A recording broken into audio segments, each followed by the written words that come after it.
The crystal chandeliers of Maximus cast dancing shadows across white linen tablecloths as Ethan Blackwood checked his Rolex Submariner for the third time in 10 minutes.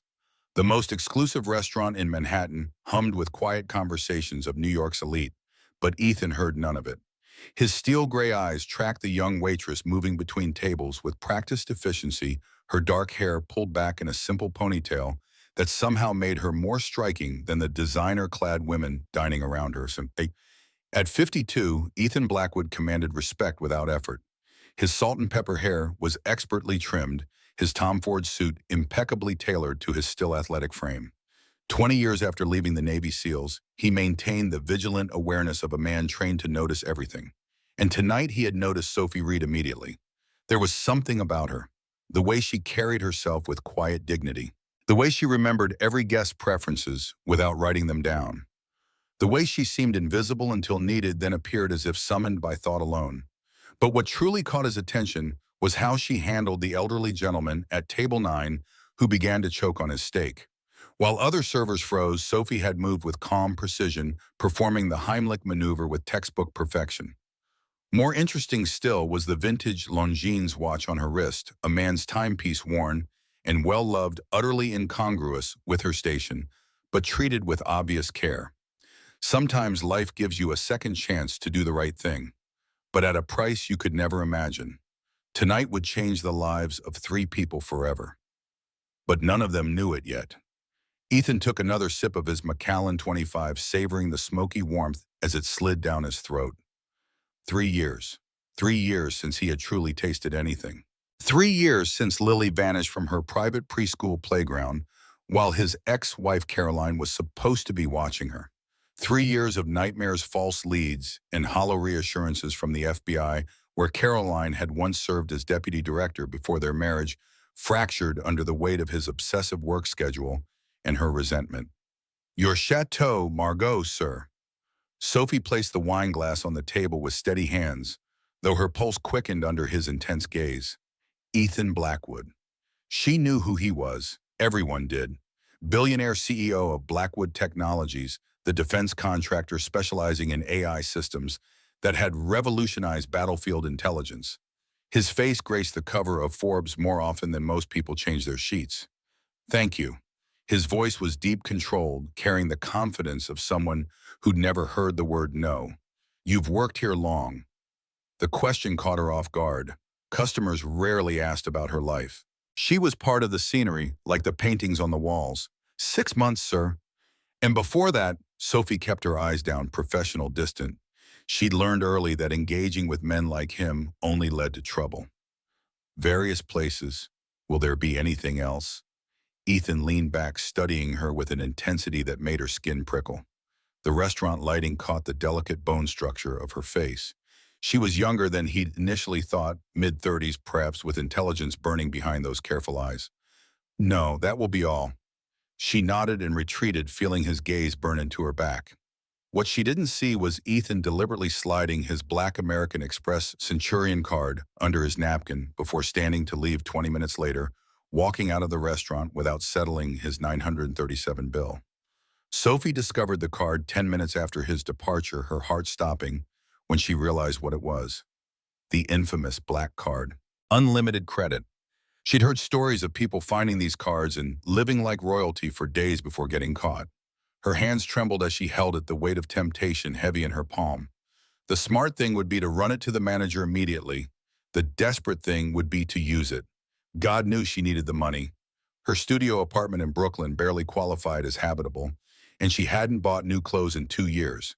She was 3 months behind on her rent, and her landlord was threatening eviction. "Sophie."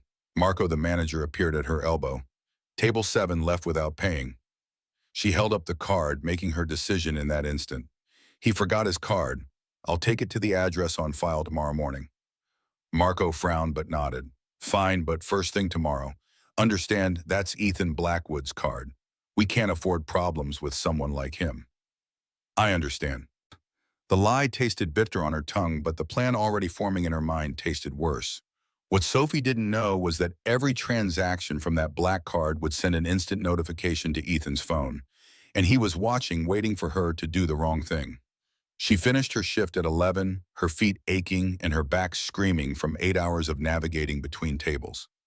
The October air bit through her thin jacket as she stepped onto Fifth Avenue, the black card burning like a brand in her apron pocket. She could buy a real coat, pay her rent, maybe even splurge on a decent meal instead of the ramen that had become her primary food group. Please, miss. Please. The small voice stopped Sophie in her tracks. A little girl stood near the restaurant service entrance, no more than 7 years old, with tangled blonde hair and a face smudged with dirt. Her clothes were too thin for the cold, and her blue eyes held a haunted look that Sophie recognized all too well. It was the same look she'd seen in her own reflection years ago, back when she was the child of a deaf Vietnam veteran, struggling with PTSD and alcohol. The October wind cut like a knife through Sophie's thin jacket, but it wasn't as cold as the fear in the little girl's blue eyes. "Sweetie, where are your parents?" Sophie knelt down, ignoring the protest of her tired knees. "Don't have any." The girl's voice was barely a whisper. "I'm hungry. Do you have food?" Sophie's heart cracked. This wasn't the first time she'd seen this child. For the past 3 weeks, the little girl had appeared almost every night, always after her shift, always asking for food. Sophie had shared her own meager meals. But tonight the girl looked worse than ever. Thinner, more desperate. And now Sophie noticed the cough that rattled in her small chest, the flush of fever on her cheeks. "What's your name, honey?" "Lucy." "Lucy, I'm Sophie. Listen to me very carefully. Are you sleeping somewhere safe?" The girl's eyes dropped. "Sometimes the shelter, sometimes the subway. It's warmer there." Sophie noticed a small pendant around Lucy's neck, a little silver squirrel. Something about it seemed familiar, tickling at the edges of her memory. The black card seemed to vibrate in her pocket, demanding attention. She could use it for herself, or she could use it for something that actually mattered. Sometimes doing the right thing means breaking the rules. The decision wasn't really a decision at all. "Come with me, Lucy. We're going shopping." The all-night CVS on Lexington Avenue blazed with fluorescent light, a beacon in the Manhattan darkness. Sophie moved through the aisles with purpose, Lucy's small hand clasped tightly in hers. She grabbed children's cold medicine, antiseptic cream for the cuts on Lucy's hands, vitamins, protein bars, fruit sandwiches, a warm Columbia jacket, socks, gloves. The pile grew until the shopping basket overflowed. The cashier's eyes widened at the black card. "Ma'am, for purchases over 500, I need to see ID and call for authorization." Sophie's pulse hammered. This was it, the moment where her good deed could become a crime. Of course, she handed over her driver's license, praying that Ethan Blackwood hadn't yet reported the card missing. The seconds stretched into eternity as the cashier made the call. Lucy pressed against Sophie's side, sensing the tension. Sophie watched the security guard near the counter, his hand resting casually near his holstered weapon. If the card was reported stolen. Finally, blessedly, the cashier nodded. "All approved. Have a good night." And they emerged into the cold with bags full of supplies, and Sophie felt something she hadn't experienced in years. The satisfaction of doing the right thing. Consequences be damned. She took Lucy to a bench near Central Park, making sure the child ate slowly, carefully watching as color returned to those pale cheeks. "Why are you being nice to me?" Lucy asked between bites of a turkey sandwich. "Nobody's nice without wanting something." "Because I used to be you, Lucy. I know what it's like to be hungry and cold and invisible." Sophie brushed the girl's tangled hair back from her face. "My dad was in Vietnam. The sounds of gunfire took his hearing. He taught me sign language before I could even speak. He also taught me about courage." In the glow of the streetlight, something caught her attention. A small birthmark behind Lucy's left ear, shaped like a star. Her blood ran cold. She'd seen that birthmark before. 3 years ago on every news channel in the country. The missing stone heiress. Lily Blackwood, the billionaire's daughter, who'd vanished from her preschool, sparking a nationwide manhunt that dominated headlines for months before the trail went cold. In that moment, under the dim glow of the street lamp, a tiny star behind a child's ear rewrote the fate of all of us. "Lucy, what's your last name?" The girl's expression shuddered. "Don't have one, just Lucy." But Sophie knew. God help her, she knew. This child sleeping in subways and begging for food was Lily Blackwood. The daughter Ethan Blackwood had lost 3 years ago, The daughter he'd spent millions trying to find. The daughter whose disappearance had destroyed his marriage and, according to tabloids, his humanity. And Sophie had just used his stolen credit card to save her. The irony was so sharp it could cut glass. The very man who'd tested her honesty had inadvertently provided the means to find his missing child. But how did she prove it? How did she approach a billionaire and tell him his daughter was alive without ending up arrested for credit card fraud? How did she explain that she'd known who Lucy was and hadn't immediately called the police? Sophie. Lucy's voice was small, frightened. You look scared.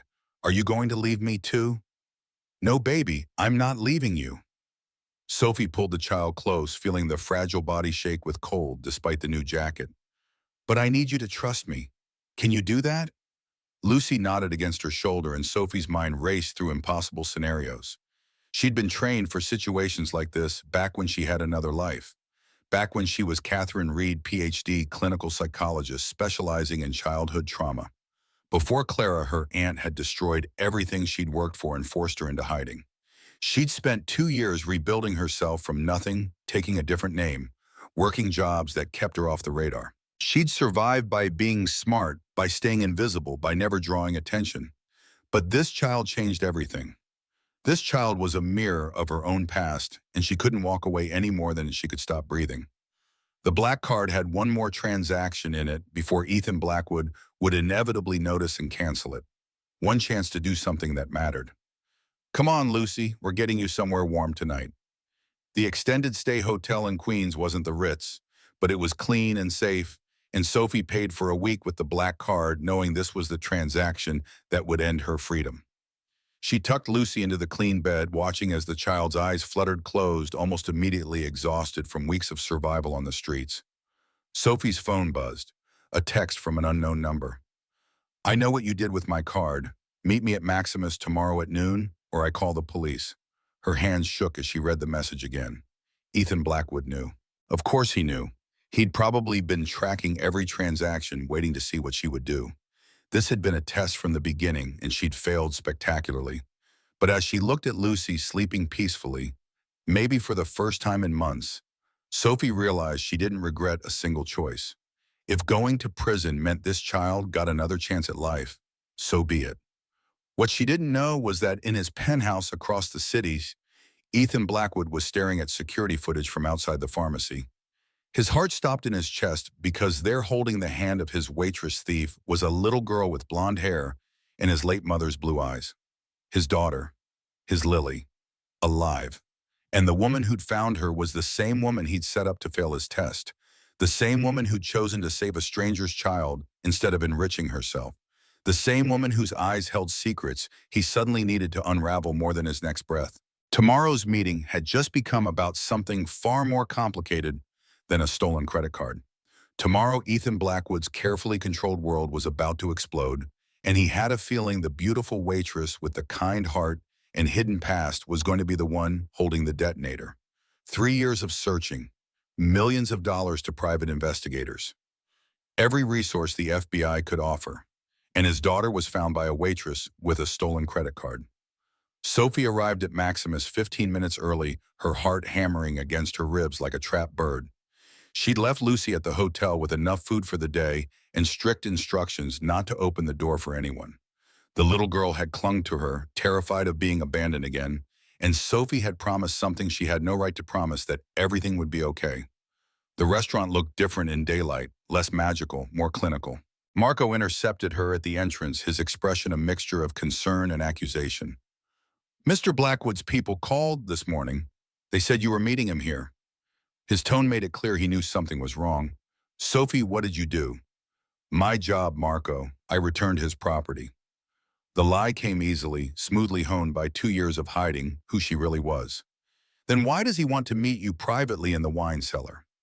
Her stomach dropped. The wine cellar, private, away from cameras and witnesses. This was either going to be a quiet arrest or something far worse. Men like Ethan Blackwood didn't forgive people who stole from them, regardless of the reason. I'll handle it. She squared her shoulders, channeling the executive she used to be, the woman who'd counseled trauma victims before breakfast. That woman was buried deep, but she wasn't dead, not yet. The wine cellar was exactly what she'd expected. Exposed brick dim lighting, thousands of bottles worth more than most people's houses. Ethan Blackwood stood with his back to her, his broad shoulders tense beneath a charcoal Tom Ford suit that probably cost more than her yearly salary. Close the door. His voice was controlled, but she heard the current of something dangerous underneath. Anger, grief, desperation. Sophie closed the door, sealing herself in with Manhattan's most powerful predator. Mr. Blackwood, I can explain. Where is she? He turned, and the raw emotion on his face stole her breath. This wasn't the cold billionaire from last night. This was a father who'd spent 3 years in hell, and he was barely holding himself together. Where's my daughter? So he knew. Of course he knew. She'd been naive to think otherwise. She's safe, I made sure. You made sure. His laugh was harsh, broken. You stole my credit card, used it for God knows what, and you made sure my daughter was safe. Do you have any idea what I've been through? What I've spent trying to find her? He crossed the distance between them in 3 strides, grabbing her shoulders. Not violently, but with the desperation of a drowning man reaching for a lifeline. Tell me where Lily is right now. Sophie forced herself to meet his eyes, those steel gray eyes that held 3 years of unanswered prayers. She's in a hotel in Queens, room 304 at the extended stay on Roosevelt Avenue. But Mr. Blackwood, you need to understand. I need to understand my daughter has been missing for 3 years. 3 years of dead ends and false leads in watching my ex-wife destroy herself with guilt. And you, a waitress who stole my credit card, somehow found her in one night. I didn't find her, she found me. Sophie's voice steadied, finding strength in the truth. Lily Lucy, she calls herself Lucy, has been coming to the restaurant for weeks begging for food. I've been feeding her when I could, but last night she looked worse, sicker. So I used your card to buy her medicine, food, clothes, a safe place to sleep. Ethan's expression shifted, confusion replacing anger. You used my card to help her, not for yourself. I'm not a thief, Mr. Blackwood. I'm someone who recognizes a child in need because I used to be that child. She held his gaze, refusing to look away. I grew up with a deaf father, a Vietnam veteran who battled PTSD and alcoholism. I know what it's like to be invisible, to be hungry, to sleep on cold floors when the heat gets shut off. I couldn't walk away from your daughter any more than I could stop breathing. Something flickered in his eyes. Respect, maybe. Or the beginning of understanding. Then why didn't you call the police child services? Why take her to a hotel? Because I recognized her birthmark, the star behind her left ear. It was all over the news 3 years ago. Sophie's voice softened. But Lily's terrified, Mr. Blackwood. She doesn't talk about her past, doesn't trust anyone. If I'd called the police, she would have run. I've seen it before with traumatized kids. They disappear into the system, and sometimes they never come out. Ethan's hands clenched at his sides. She's been on the streets. My daughter has been living on the streets. I don't know where she's been. She won't talk about it, but wherever it wasn't good. Sophie watched his face crumble, watched 3 years of controlled grief finally crack his armor. Mr. Blackwood, when you see her, you need to be gentle. She's not the same little girl you remember. She's survived something terrible, and she's fragile. I know how to handle my own daughter.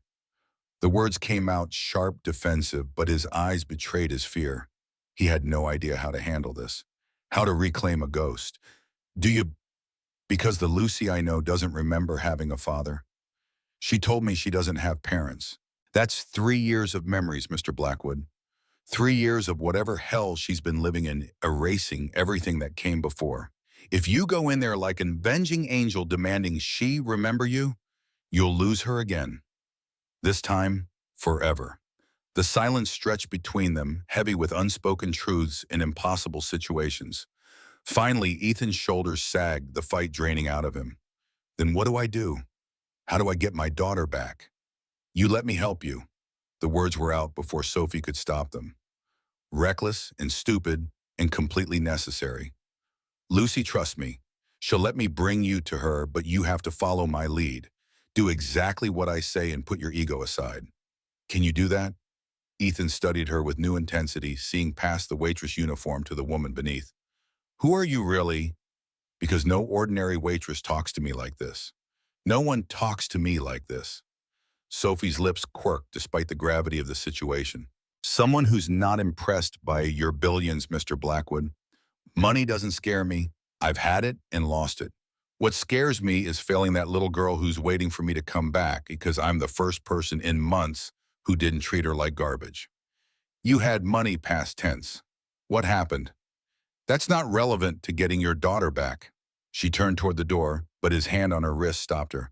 Everything about you is relevant now, Miss Reed, because like it or not, you're the only connection I have to Lily, and I'm going to find out every single secret you're hiding.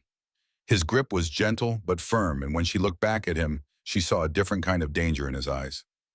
Interest, curiosity, the beginning of something that had nothing to do with his daughter, and everything to do with the spark that had ignited between them the moment their worlds collided.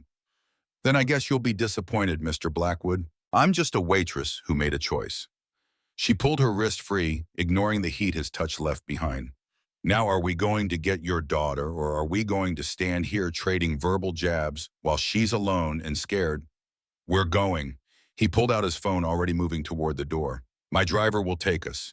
And Miss Reed, after we have Lily safe, you and I are going to have a very long conversation about grand larceny, obstruction of justice, and why the smartest woman I've met in years is serving wine for minimum wage. Looking forward to it.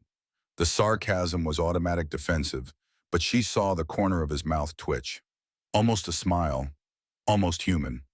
They rode to Queens in his Mercedes S-Class, the leather seats more comfortable than Sophie's entire apartment. Ethan made calls, canceling meetings, alerting his security team. His movements were precise and controlled, but she saw his hands shake when he thought she wasn't looking. Saw the way he stared out the window like he could will the car to move faster. Mr. Blackwood, she spoke quietly, not wanting to break whatever fragile truce they'd established. Lucy calls herself just Lucy. No last name. When you see her, don't push for information. Let her tell you what she's ready to tell you. Trauma doesn't follow timelines. How do you know so much about trauma?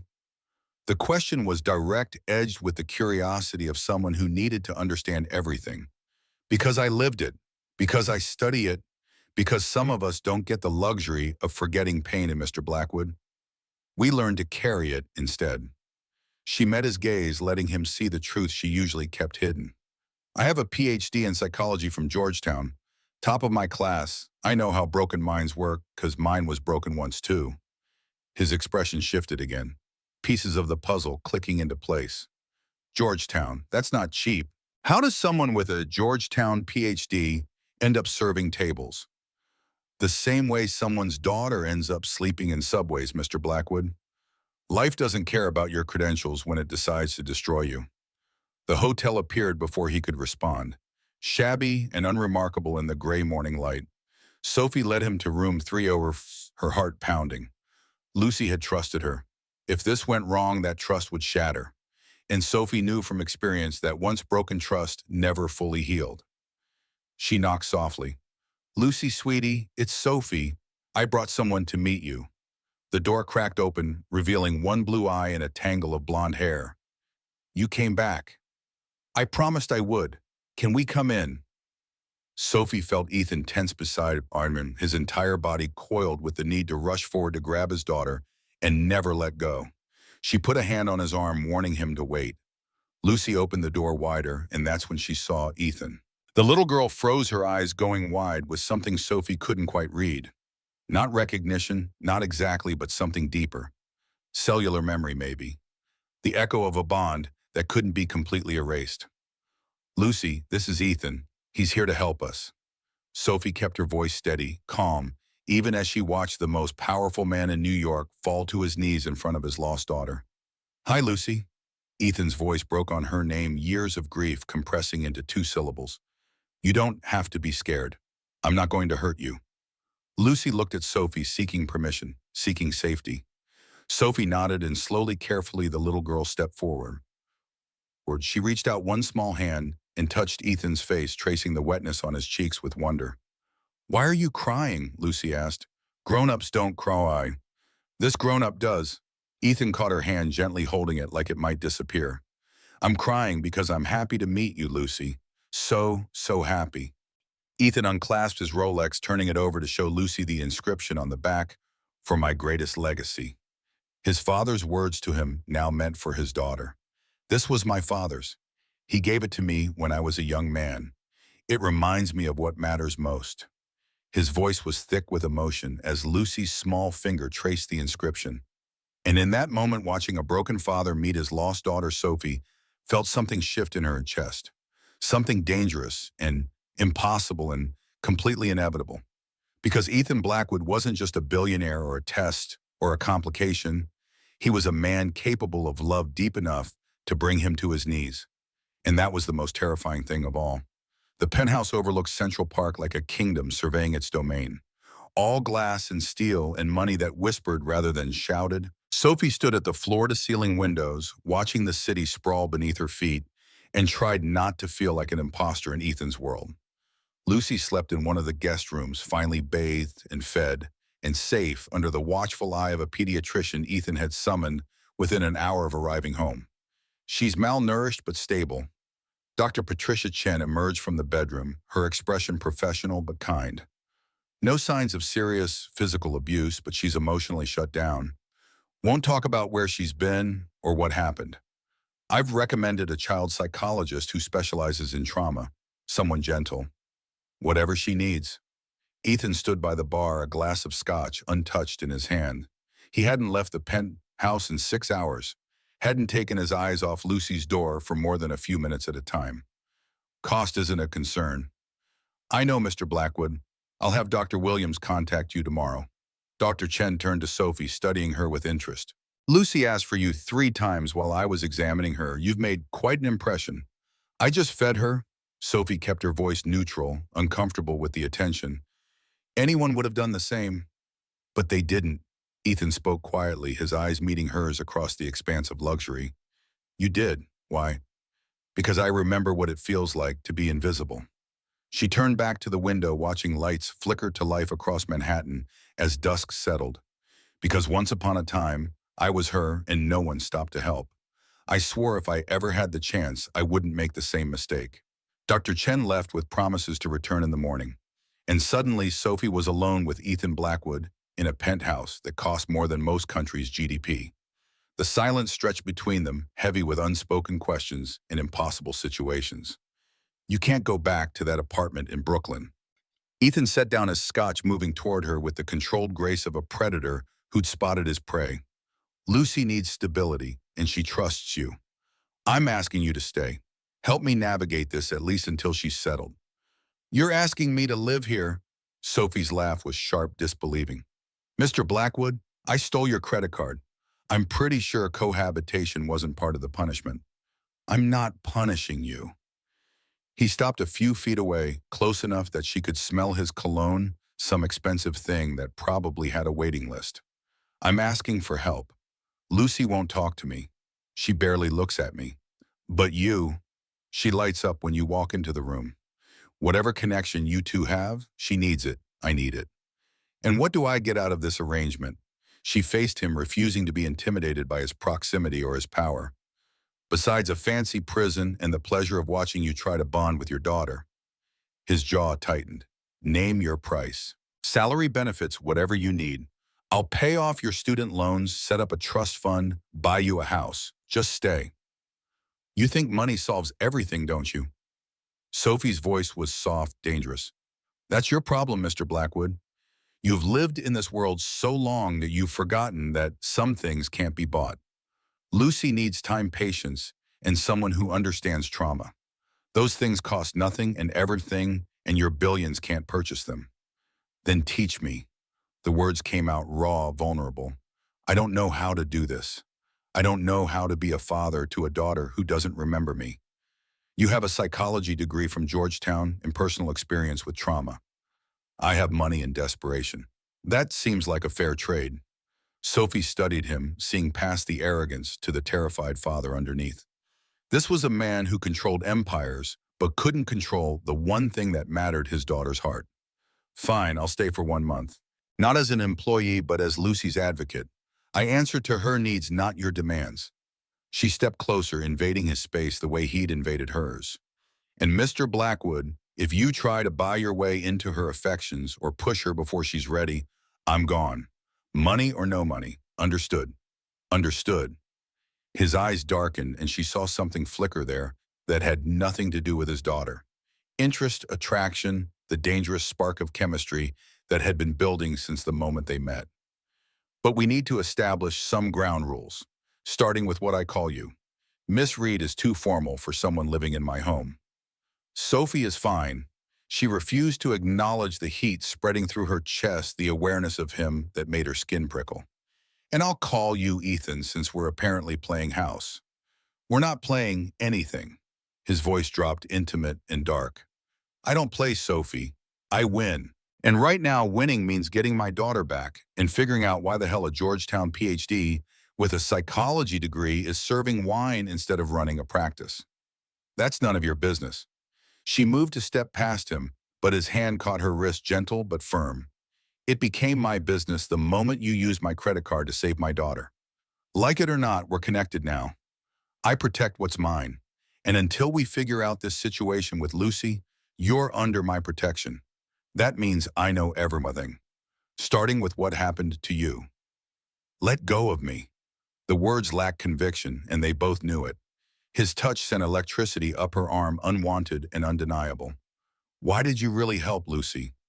Ethan's thumb traced her pulse point, feeling it race. Was it just altruism or was it something else? Because the way you look at her, the way you talk about trauma and invisibility, that's not clinical psychology.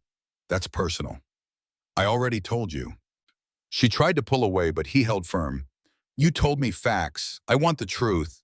He pulled her closer and she let him, hating herself for the weakness. What happened to Catherine Reed that turned her into Sophie the waitress? The use of her full name jolted her. He'd been digging already, putting together pieces of a puzzle she'd spent 2 years trying to bury. How did you? I'm a billionaire with unlimited resources, Sophie. Did you really think I wouldn't run a background check? His eyes bored into hers, demanding honesty. Catherine Reed, PhD, former clinical director of the Reed Foundation for Childhood Trauma, disappeared 2 years ago after allegations of embezzlement. Charges were filed, then mysteriously dropped. The foundation folded 6 months later amid scandal. Sophie jerked her wrist free, anger flooding through her veins like fire. You had no right. I had every right. You're in my home with my daughter. I need to know who you are. He didn't back down, didn't apologize. Were you guilty? No. The word came out harsh, broken. My Aunt Clara embezzled $2 million from the foundation and made it look like I did it. By the time I proved my innocence, the damage was done. Donors abandoned us. Partners pulled out. The Reed name became synonymous with fraud, and no hospital or clinic would hire me, not even for entry-level positions. So you changed your name and started over. What choice did I have? Bitter laughter escaped her throat. My degree was worthless. My reputation was destroyed. I was 35 years old with 6 figures in student debt and no prospects. So yes, I became someone else. Someone invisible. Someone safe. Ethan's expression softened and she saw the understanding dawn. That's why you recognize Lucy's trauma. Because you lived it. Different circumstances, same result. Invisible. Don't psychoanalyze me. She wrapped her arms around herself, defensive. You wanted the truth. You got it. Now you know I'm not a thief or a criminal. I'm just someone who made the mistake of trusting family. I know the feeling. His voice held shadows she hadn't heard before. Lucy's mother, my ex-wife Caroline, blamed me for the kidnapping. Said I was never home, that I prioritized business over family. She wasn't wrong. When Lucy disappeared, Caroline fell apart. Pills, alcohol, anything to numb the pain. Last I heard, she was in a facility in Connecticut. Hasn't been sober in 2 years. The revelation hung between them. 2 broken people standing in a monument to success while their pasts crumbled around them. Sophie felt something shift, the animosity bleeding into understanding. They were more alike than different. Both wounded, both trying to survive. I'm sorry. The words were inadequate but sincere. Don't be. I earned every moment of pain. I put my company before my family, and I paid the price. Ethan moved to the window, staring out at his kingdom. But I have a second chance now. Lucy's alive. She's here, and I'm not going to waste it by being the same man I was before. That's good. because that man would have already failed. Sophie joined him at the window, maintaining careful distance. Lucy doesn't need a CEO. She needs a father. Then teach me how to be one. He looked at her, and the vulnerability in his eyes stole her breath. I know we started badly. I know I tested you and you stole from me, and this whole situation is completely insane. But Lucy needs us both. Can we declare a truce for her sake? For her sake. Sophie extended her hand, formal safe. 1 month, then we reassess. Ethan took her hand, his grip warm and firm, and lasting a beat too long. 1 month, but Sophie, I should warn you, I'm very good at changing people's minds. By the end of 30 days, you might not want to leave. I'm very good at disappointing arrogant billionaires. She pulled her hand free, ignoring the spark that lingered. By the end of 30 days, you might be begging me to go. His smile was slow, dangerous, and completely male. I don't beg, Sophie. I negotiate. And something tells me we're going to have a lot of interesting negotiations over the next month. Before she could respond, Lucy's door opened. The little girl stood in the doorway, rubbing her eyes, looking small and lost in an oversized t-shirt Ethan's housekeeper had found. Sophie, Lucy's voice was tiny, frightened. Don't leave. Please don't leave. Every wall Sophie had built, every defense she'd constructed, crumbled at those 4 words. She crossed to Lucy, kneeling down to eye level. I'm not leaving, sweetie. I'm staying right here with you. Promise forever. The hope in Lucy's voice was painful to hear. For as long as you need me. Sophie brushed blonde hair back from Lucy's face, and over the child's head, her eyes met Ethan's. We both are. And in that moment, standing in a billionaire's penthouse with a traumatized child between them, Sophie realized she'd just made a promise that would change everything. Because Lucy wasn't the only Blackwood who needed saving. Ethan did too. And God help her, she was starting to want to be the one who saved him. Marco hadn't been entirely honest. Ethan Blackwood had tested 5 other employees at Maximus over the past month, leaving wallets, watches, even cash.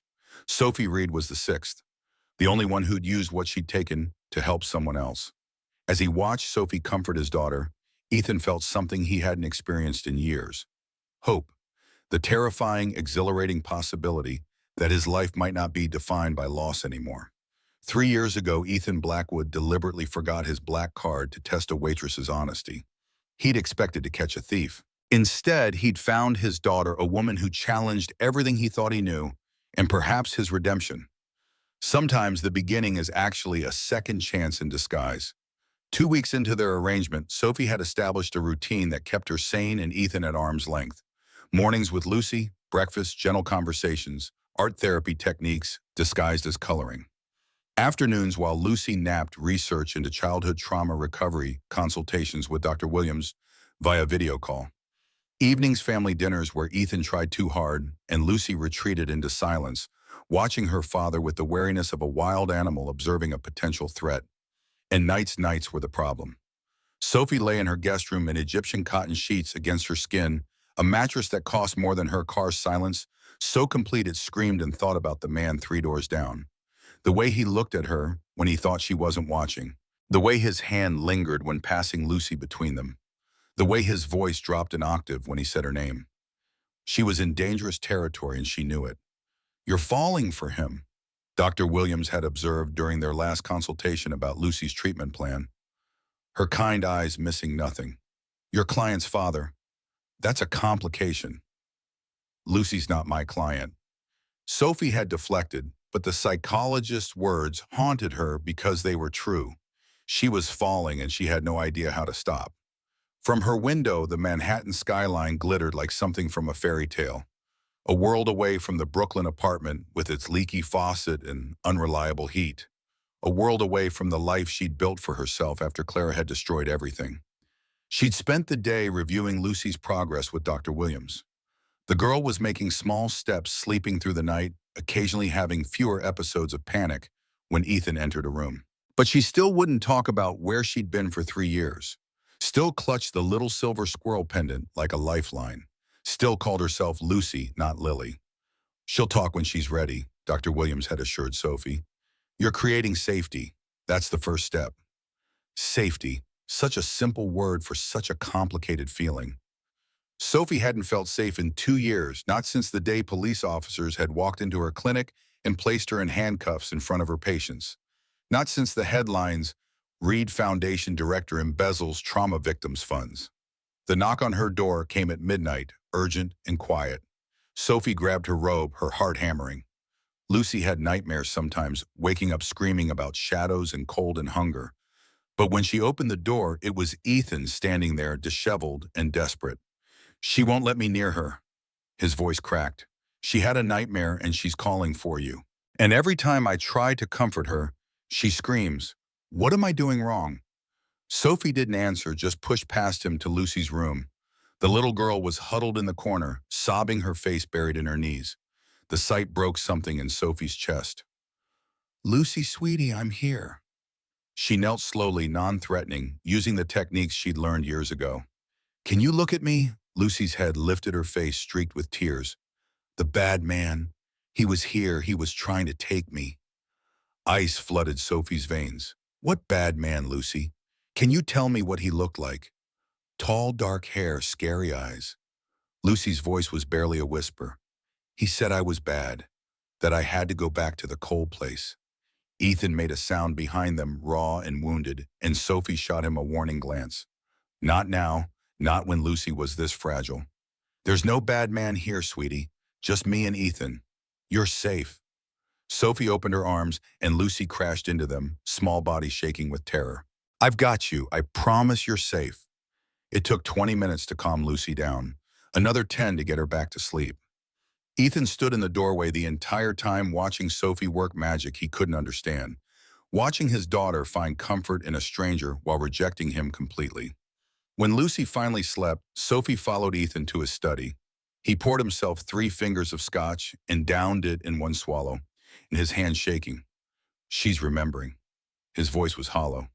"Whoever took her, wherever she's been for 3 years, she's starting to remember. And every memory makes her more afraid of me." "She's not afraid of you." Sophie leaned against his desk, exhausted. "She's afraid of men in general. Tall, dark hair, scary eyes, that's a description of her kidnapper. But Ethan, it's also a description of you." His glass shattered against the wall, shots running down expensive wallpaper like tears. "I would never hurt her. I spent 3 years looking for her. I've given up everything to get her back." "I know that, but Lucy doesn't. To her, you're a stranger who looks like her monster." Sophie kept her voice gentle, clinical, even as her heart ached for both of them. "We need to find out what happened to her. Not just for your peace of mind, but for her healing. She can't move forward while she's trapped in whatever hell she survived." The FBI investigated for 18 months. They found nothing. Ethan slumped into his chair, suddenly looking every one of his 52 years and then some. "How are we supposed to find answers they couldn't because we have something they didn't?" Sophie moved closer, drawn by his pain, despite her better judgment. "We have Lucy and she's starting to talk. Dr. Williams can use play therapy, art therapy, eventually direct questioning. It takes time, but traumatized children eventually tell their stories. We just have to be patient." "I'm not good at patience." He looked up at her, and the vulnerability in his eyes made her breath catch. "I'm good at action, at solving problems, at making things happen. This waiting, this helplessness, it's killing me." "Welcome to parenthood." The words came out softer than intended. "It's not about what you are good at, Ethan. It's about what Lucy needs. And right now, she needs you to be someone different than who you've always been." "I don't know how to be different." His confession hung in the air between them, honest and raw. "I've been Ethan Blackwood, CEO, Master of the Universe, for so long. I don't remember how to be anything else." Sophie made a decision that would haunt her. She crossed to him, placed her hand on his shoulder, felt the tension coiled there like a spring ready to break. "Then learn. Lucy's giving you the chance to become someone better. Don't waste it by being afraid." His hand covered hers, warm and strong and dangerous. "I'm terrified, Sophie. What if I can't do this? What if I get her back just to fail her again?" "Then you fail forward, you make mistakes, and you apologize, and you try again." She should pull away, should maintain professional distance, should remember all the reasons this was a bad idea. Instead, she squeezed his shoulder. "But you don't give up. Lucy's been abandoned enough. She needs to know you'll stay, even when it's hard, especially when it's hard. Ethan stood abruptly, and suddenly they were too close. The air between them charged with something that had nothing to do with it, his daughter. His hand came up to cup her face thumb, brushing her cheekbone with devastating gentleness. What about you, Sophie? Will you stay when it gets hard, or will you run like everyone else? This isn't about me. But her voice betrayed her breathless and wanting. Isn't it? He stepped closer, crowding her against the desk. You live in my home. You care for my daughter. You comfort me at midnight. At what point does this become about us? There is no us. The lie tasted bitter. I'm here for Lucy, that's all. Liar. His mouth was inches from hers, close enough that she could feel his breath. You feel this too. This pull. This need. I see the way you look at me when you think I'm not watching. Ethan. His name was a warning and a plea. Tell me to stop. His lips brushed her jaw, feather-light, devastating. Tell me you don't want this, and I'll walk away. I'll keep my distance. We'll pretend this moment never happened. She should tell him to stop, should push him away, should remember every reason this was wrong.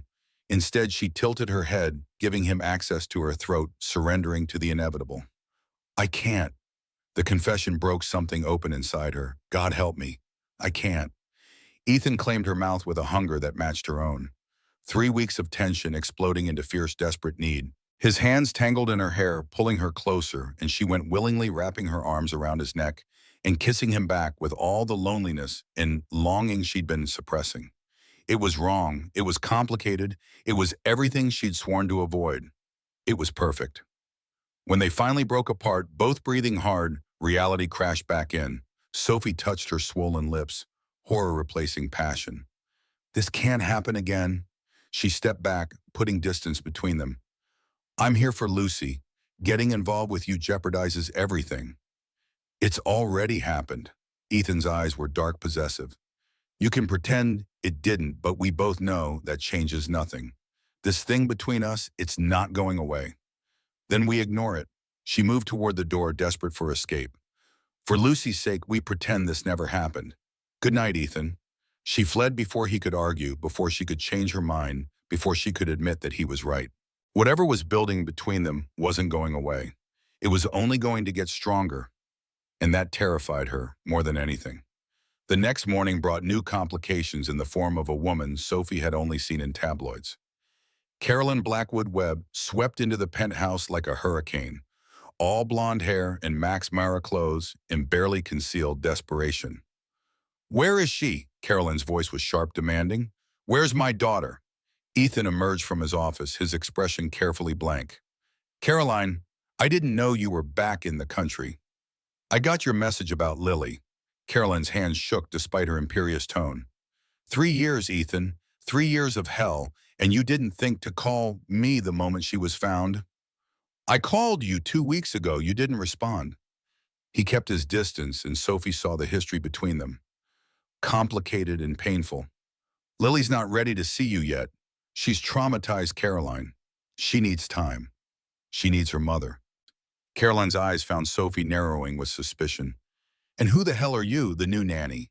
Another one of Ethan's projects. I'm Sophie Reed. I'm helping Lucy adjust. She kept her voice neutral, professional, even as Caroline's gaze stripped her bare. Of course you are. Caroline's laugh was brittle, sharp as glass. Ethan always did have a type. Young, pretty desperate. Tell me how long before he gets bored and trades you in for a newer model. That's enough. Ethan's voice cut through the room like a blade. Sophie found Lily. She saved her when no one else could. You will treat her with respect, or you will leave. Carolyn's face crumbled, the facade cracking. I just want to see my daughter. Please, Ethan. I'm clean, 60 days sober. I'm ready to be her mother again.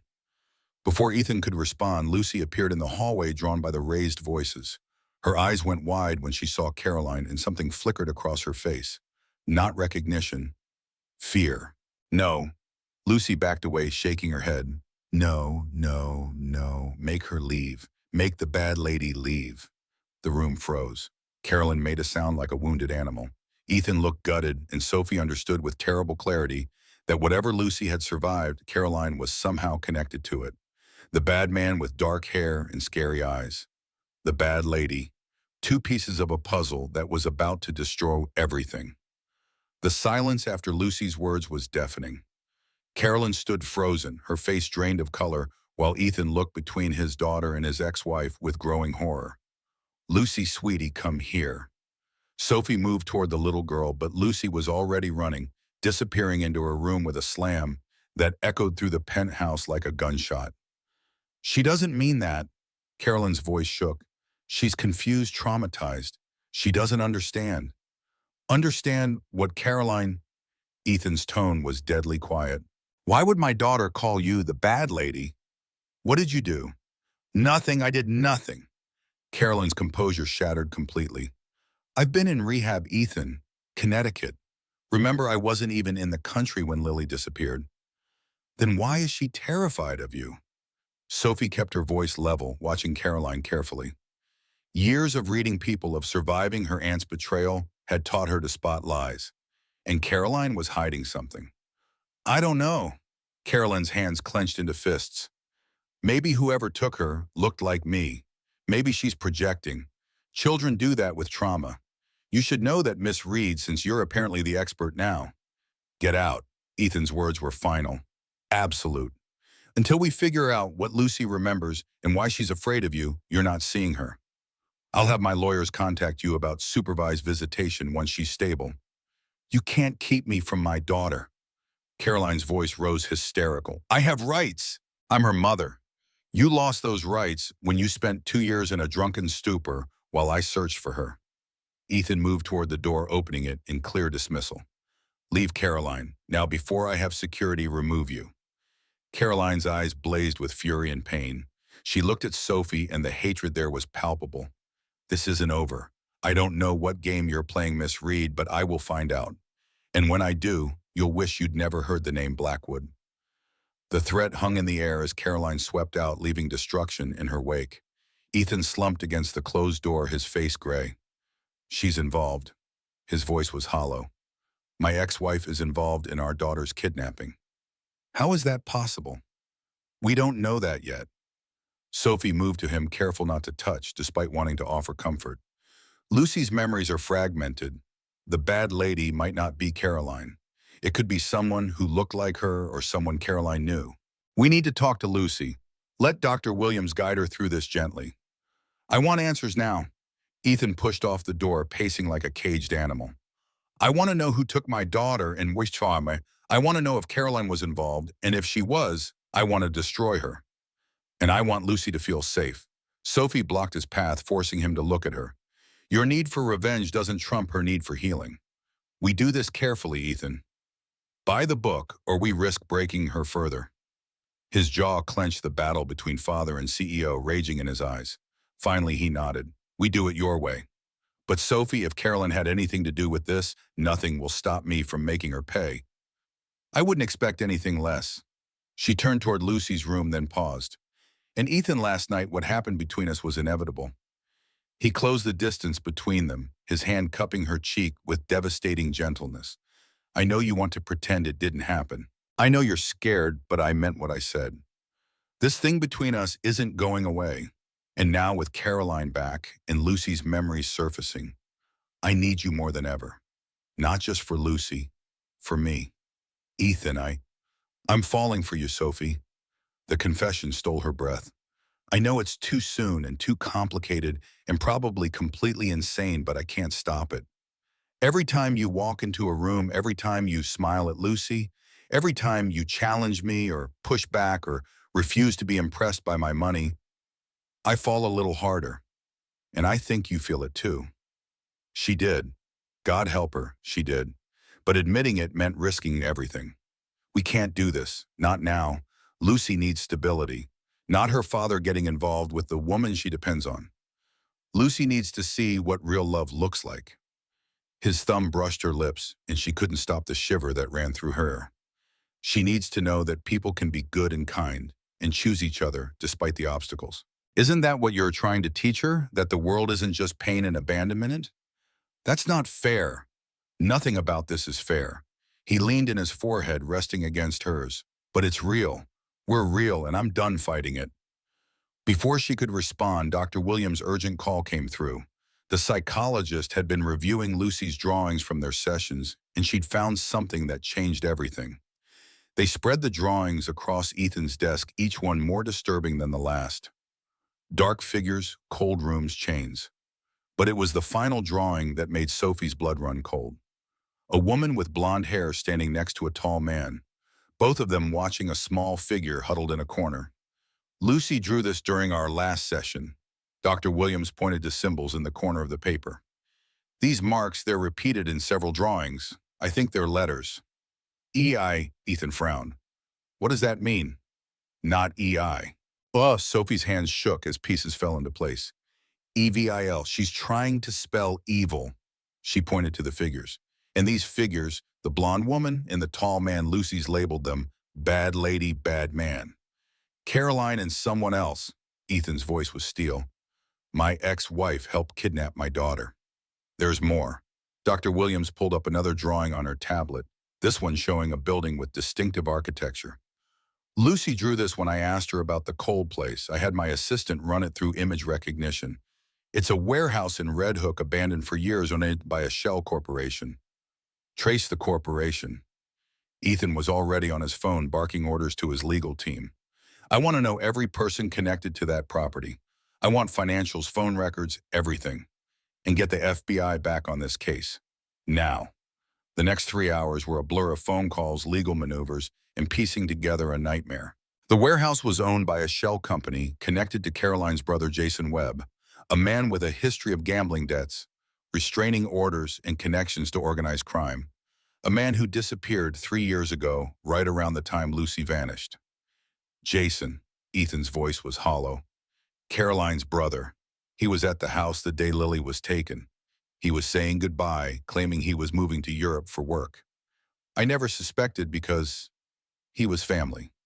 Sophie understood the betrayal intimately. The people we trust most are the ones who can hurt us worst. You couldn't have known, she said softly. Family blinds us. We see what we want to see. Ethan's fingers traced the outline of the warehouse in Lucy's drawing. She was there. My little girl was locked in that place for God knows how long. Sophie studied the drawing more carefully. Look at how she's drawn the windows all blacked out, except for tiny slits at the top. And the repeated symbol here, it's a lock.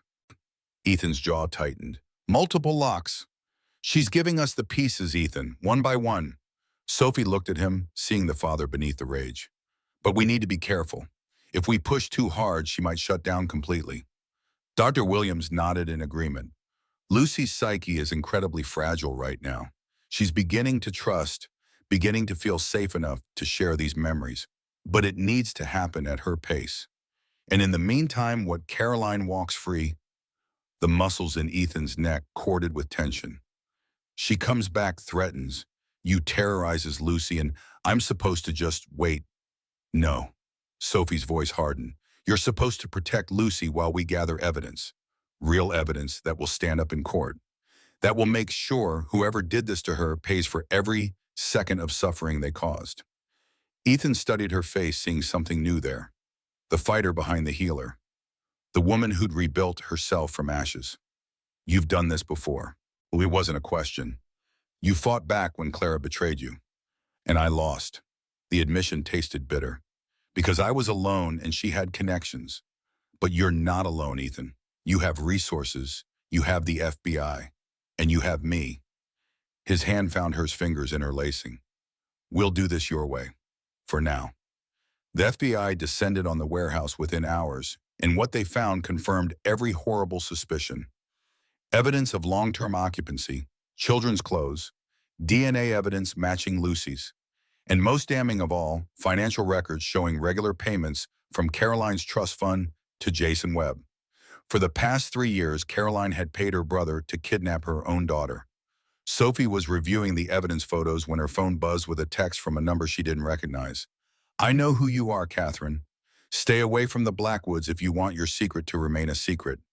Her blood turned to ice. Only one person could have sent this. Caroline knew who she really was, and she was using that knowledge as a weapon. Sophie's hands shook as she deleted the message. She needed to tell Ethan before Caroline did.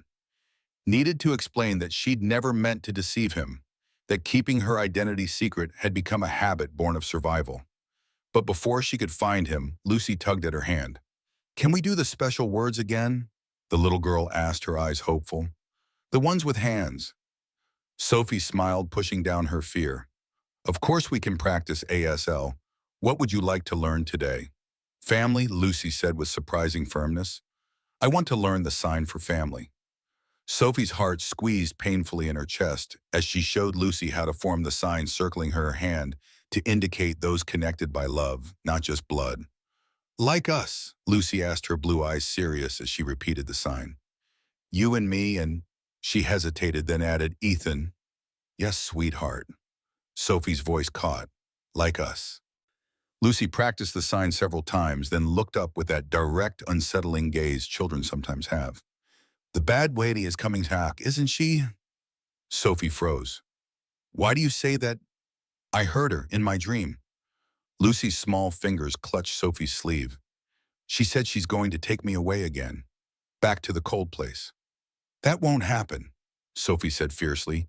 "Ethan and I won't let anyone take you, not ever again." "Promise," Lucy's voice was small, doubtful. "I promise." And in that moment, Sophie knew she'd do anything to keep that promise, even if it meant confronting her own past, even if it meant losing everything all over again. She was still holding Lucy when Ethan found them, his expression a storm of emotions. "The FBI wants to talk to Lucy." He knelt beside them, careful to give his daughter space. "Agent Rivera is here. She specializes in cases like this, in helping children remember." Sophie felt Lucy stiffen against her. Is that really necessary right now? She's just starting to feel safe. Caroline is denying everything. Ethan's voice was tight with controlled fury. She's claiming the money was for rehab, that she has no idea where Jason is, that the warehouse connection is a coincidence. Without Lucy's testimony, she's 7 years old, Ethan. She's not a witness. She's a victim. "I know that." He ran a hand through his hair, frustration evident in every line of his body. "But Rivera says if we wait, Caroline's lawyers might argue that Lucy's memories have been contaminated, that we coached her. If we push her to talk before she's ready, we risk re-traumatizing her. And if we wait, we risk Caroline walking free." They stared at each other, the impasse stretching between them until a small voice broke the silence. "I can talk to the police, lady." Lucy looked between them, her expression solemn beyond her years. "If you and Sophie are with me." Ethan's face softened as he looked at his daughter. "You don't have to, sweetheart. If you're not ready." "The bad man and bad lady hurt me."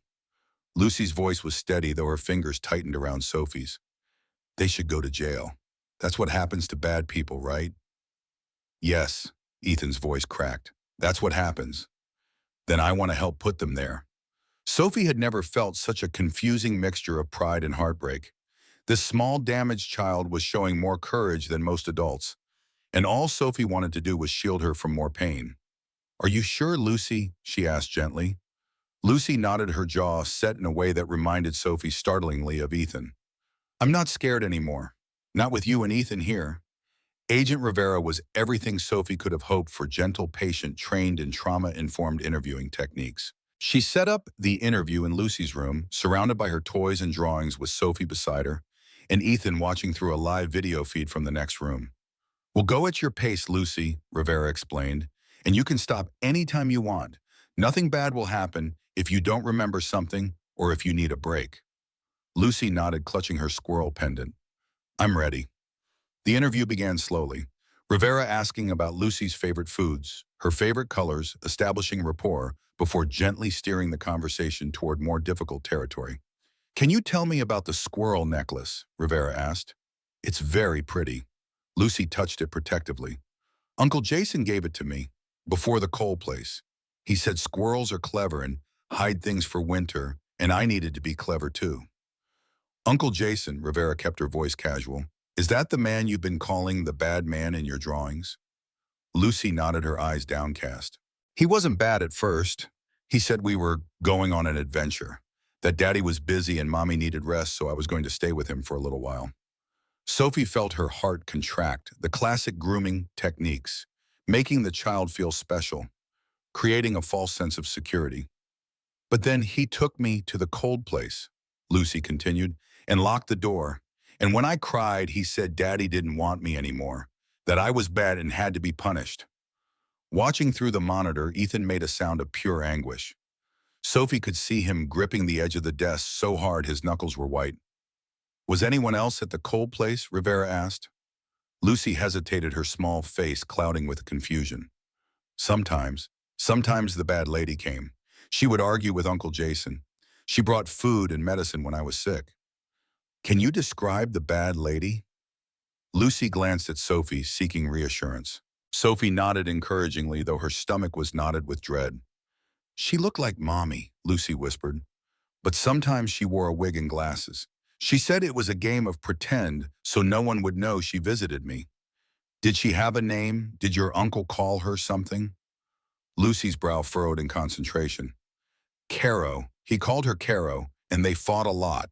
She would yell that this wasn't the plan, that it was only supposed to be for a week, and he would say that Daddy had more money and they should get some of it.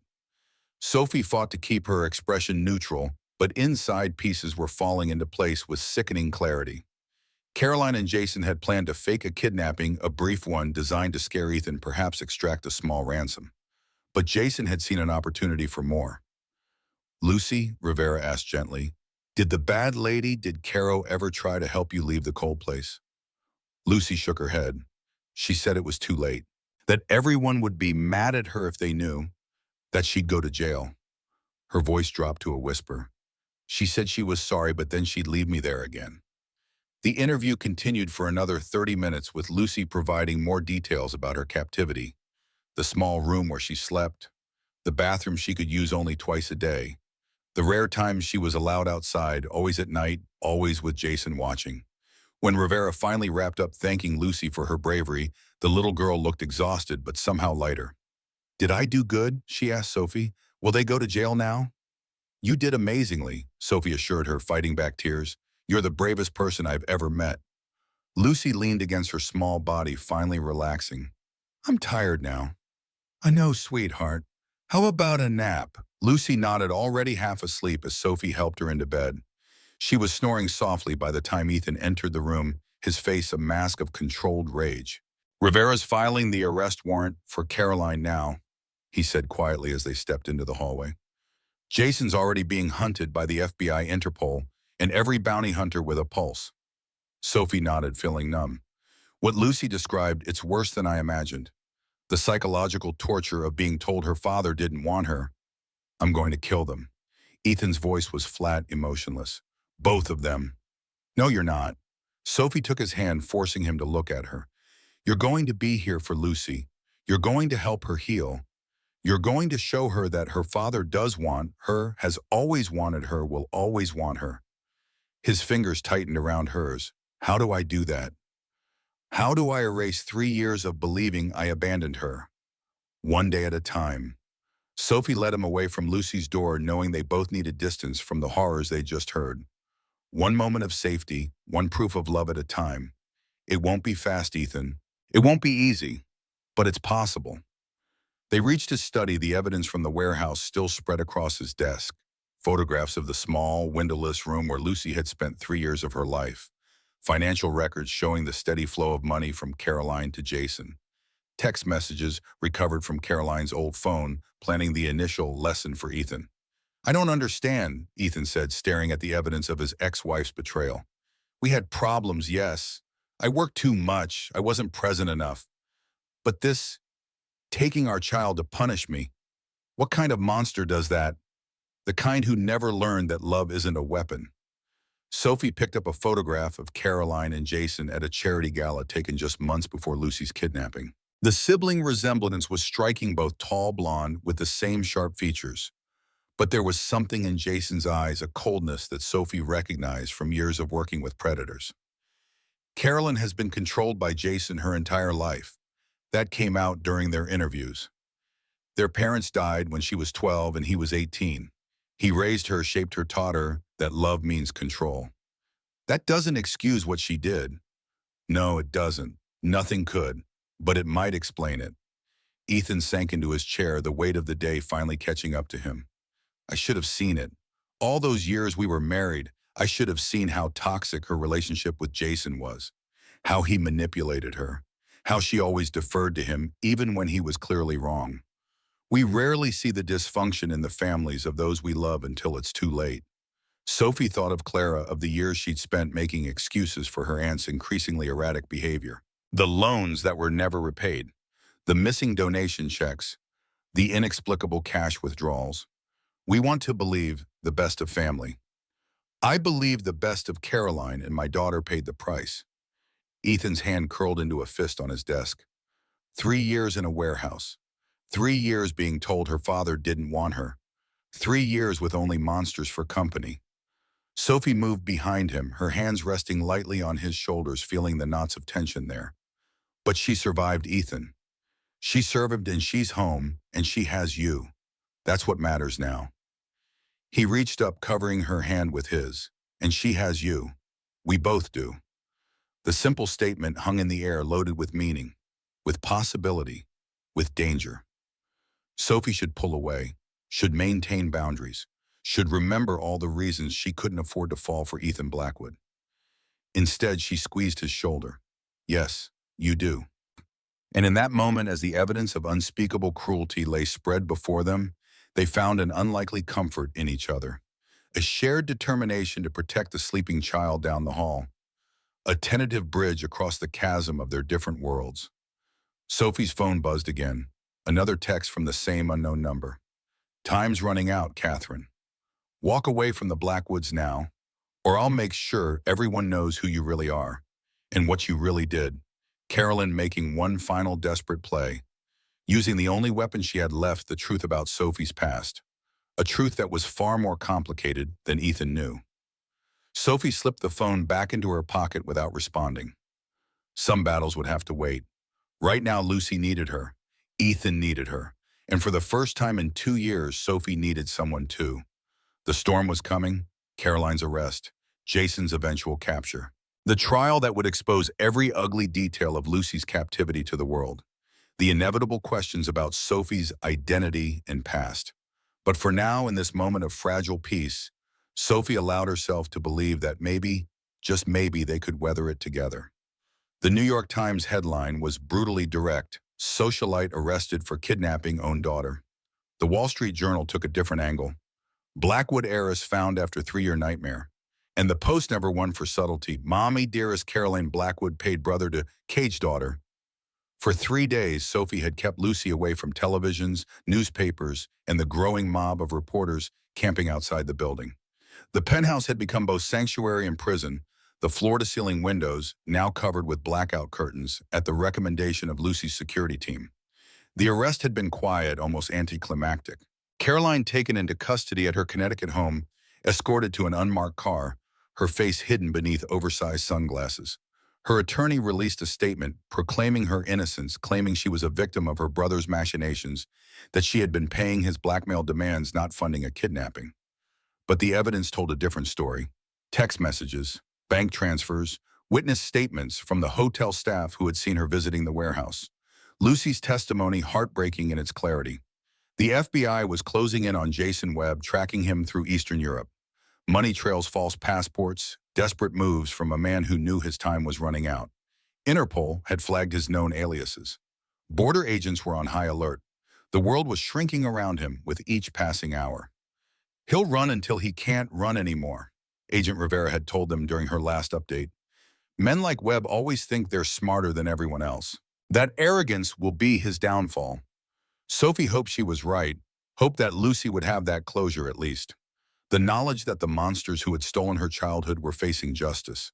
For now, their focus remained on Lucy, on healing, on rebuilding the life that had been shattered 3 years ago. She was making progress. Small steps, fragile as butterfly wings, but progress nonetheless. The night terrors had decreased from nightly to every other night. She had stopped hiding food under her mattress, had begun to seek out Ethan for comfort, sometimes not just Sophie, had even allowed Dr. Williams to discuss the possibility of returning to school in the fall, though the very idea had seemed impossible just weeks ago. "You're doing great work with her," Dr. Williams told Sophie during one of their private consultations. The consistency you and Ethan provide is exactly what she needs. We're trying, Sophie admitted. Some days are better than others. Well, that's normal.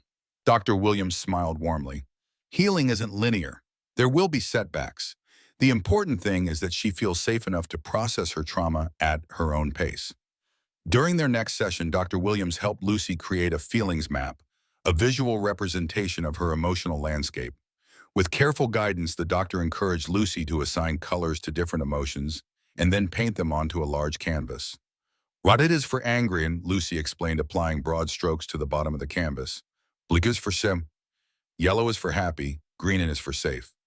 Sophie and Ethan watched from behind the one-way glass as their daughter worked. The painting that emerged was chaotic, but revealing large patches of red and blue in the center, with small islands of yellow and green around the edges. Notice where she placed the green, Dr. Williams pointed out later. Around the borders. That's you two. You're her safety perimeter. When Lucy was asked to add more green areas the following week, she painted two distinct shapes, one tall and strong, the other smaller but equally solid. That's Daddy, she said, pointing to the tall green form. And that's Sophie. They keep the bad colors away. It was the first time she'd called Ethan Daddy since coming home. The moment when Ethan truly began to connect with his daughter came unexpectedly during a rainy afternoon when Lucy was restless and Sophie was battling a migraine. Why don't you show Lucy how to build a fort? Sophie suggested, wincing at the light streaming through the windows. My dad used to make them with me on rainy days. Ethan looked panicked for a moment. I don't know how to build a fort. You build multi-billion-dollar tech empires, but you can't handle some pillows and blankets, Sophie teased despite her pain. Gather all the cushions and sheets you can find. Lucy will show you what to do. She retreated to her darkened bedroom, leaving father and daughter to figure it out together. 3 hours later, she emerged to find the living room transformed. Every piece of furniture had been repurposed as part of an elaborate structure. Sheets draped from the chandelier to the sofa, chairs positioned to create tunnels, cushions arranged as walls. Inside the fort, illuminated by the soft glow of Ethan's phone flashlight, Lucy was curled against her father's side as he read her a story. His deep voice changed for each character, making the little girl giggle. When he spotted Sophie in the doorway, he paused, his face a mixture of pride and wonder. Sophie, come see our castle, Lucy called out. Daddy made a drawbridge and everything. The word daddy seemed to hang in the air between them.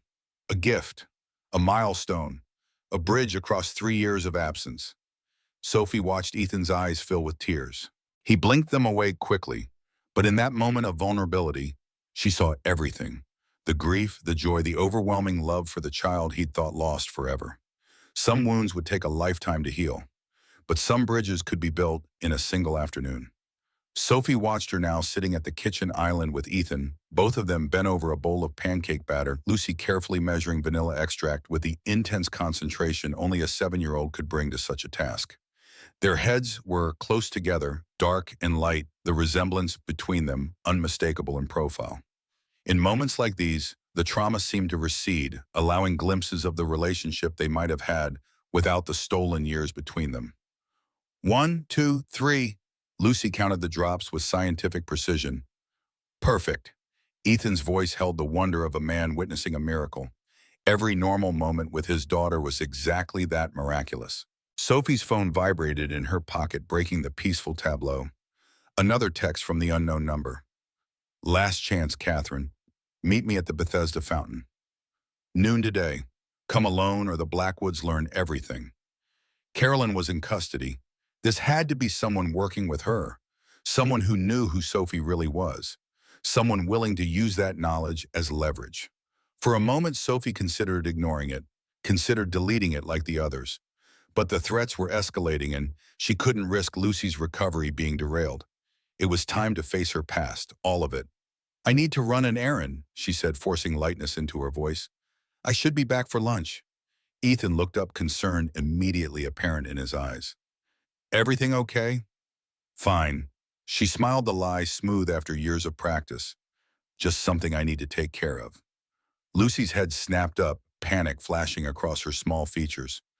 You're coming back, right? You promised. Of course I am. Sophie crossed to the island, pressing a kiss to the top of Lucy's head. Wild horses couldn't keep me away from those pancakes. Lucy studied her face with that unnerving intensity children sometimes possess, as if they can see straight through adult deceptions. Pinky swear. Sophie extended her little finger, linking it with Lucy's. Pinky swear. Ethan followed her to the elevator, his expression troubled. You'd tell me if something was wrong, wouldn't you? No, she wouldn't, because protecting him and Lucy had become more important than honesty, more important than her own safety. Of course, another lie smooth as silk. I just have a few things to take care of. Personal stuff. His hand caught hers as she reached for the elevator button. Personal stuff can wait. We have the FBI coming at 2 to discuss Jason's extradition once they find him. Rivera wants you there since Lucy trusts you. I'll be back by then. She squeezed his hand reassuringly, hating the deception but seeing no alternative. I promise. Something flickered in his eyes, doubt perhaps, or the instinct that had served him well in both business and the military. But he nodded, releasing her hand. Be careful out there. The press is getting desperate for quotes. They'll recognize you from the security footage leaks. I'll be careful. That at least was true. The Bethesda fountain in Central Park was crowded with tourists even on this gray April morning. Sophie pulled her baseball cap lower, scanning the area for whoever might have sent the texts. The angel of the water statue rose above the fountain, wings spread in benediction, oblivious to the human drama unfolding beneath. Hello, Catherine. The voice came from behind her, familiar in a way that made her blood freeze. She turned slowly, already knowing what she would find. Clara Reed stood there, elegant, in a camel coat in pearls, looking exactly as she had the last time Sophie had seen her in a courtroom 2 years ago, swearing under oath that her niece had stolen millions from vulnerable children. Or should I call you Sophie now? Clara's smile was thin, sharp as a blade. That's what the Blackwoods call you, isn't it? What do you want, Clara? Sophie kept her voice steady, refusing to show fear. Carolyn is in custody. Whatever scheme you two cooked up, it's over. Clara laughed, the sound brittle in the damp air. Caroline and I have never met. But when I saw your face on the news, blurry, yes, but unmistakable to someone who raised you, I knew an opportunity when I saw one. You didn't raise me. The old anger rose hot and familiar. You used me. You used the foundation. You used traumatized children to fund your lifestyle. Details. Clara waved a dismissive hand. What matters is that I know who you are. I know what you've done. And I know what the Blackwoods don't know. I haven't done anything wrong. No, not even identity fraud, not even lying to the FBI during an active investigation, not even inserting yourself into the life of a traumatized child without proper credentials. Clara's smile widened. You're not licensed anymore, Catherine. Every day you spend playing therapist to that little girl's another crime. Sophie's hands clenched into fists. I've never claimed to be Lucy's therapist. She has a licensed professional for that. I'm just, what a friend, a surrogate mother, or a gold digger targeting a billionaire at his most vulnerable. Clara stepped closer, her voice dropping. I've been watching you, Catherine. The penthouse, the designer clothes, the security detail. You've landed on your feet quite nicely. What do you want? Sophie repeated, cutting through the barbs. Money, I assume. That's always been your motivation. Smart girl. Clara nodded approvingly. I want $5 million. A pittance to Ethan Blackwood, but enough to make my retirement very comfortable. And if I refuse, then I go to the press with everything I know about you, the embezzlement charges, the sealed court records, the real reason you changed your name and disappeared. Clara's eyes gleamed with malice. How do you think Ethan will react when he learns you're no better than Caroline, a liar, a thief, a fraud? I was cleared of all charges. Sophie fought to keep her voice steady. You know that. The judge dismissed the case when the evidence showed you were the one who took the money. But dismissal isn't the same as exoneration, is it? And public opinion is such a fickle thing. Clara checked her watch, an expensive Cartier that should have been sold to repay the foundation's donors. You have 48 hours to get the money. I'll text you the account details. I don't have access to that kind of money. But Ethan Blackwood does. And from what I've seen, he's quite enamored with you. Clara's smile turned knowing. I'm sure you can be persuasive. After all, you've always been good at making men see what they want to see. The implication was clear ugly, and so far from the truth that Sophie almost laughed. Almost. But there was nothing funny about this situation.